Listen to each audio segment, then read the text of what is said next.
1,28,00,000 টাকা শুধু সুদে দিতে হবে। মূল পাওনা তো দিব আরো পরে। এটা পুরোটা আমাদের কাঁধে চড়াবে, প্রত্যেকের কাঁধে চড়াবে।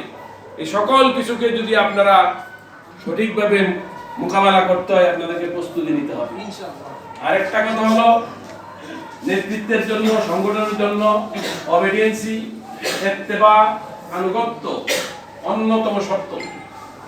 আর আমাদের যারা এই সংগঠন করবেন তাদের আরেকটা বড় শর্ত হলো আখলাকে নববী, আদাব, আখলাক। এই ব্যাপারে কারোর সাথে কোনো আপোষ করা হবে না।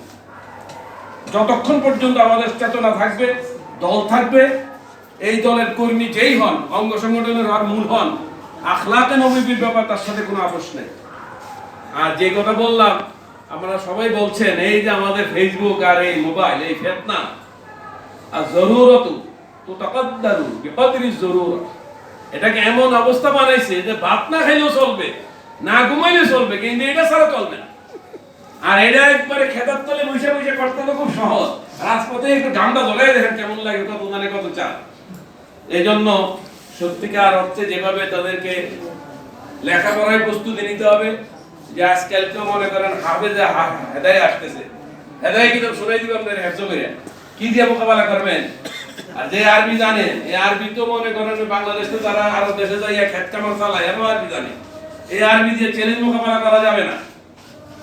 সত্যিকার অর্থে অথেন্টিক এবং দক্ষ পড়ালেখার প্রয়োজন, যেটাকে দলিল পাত্রিক দ্বারা মোকাবেলা করা যাবে। আপনার পড়ালেখা আরো চ্যালেঞ্জিং, এই পড়ালেখা ছাড়া নেতৃত্বে টিকবেন না।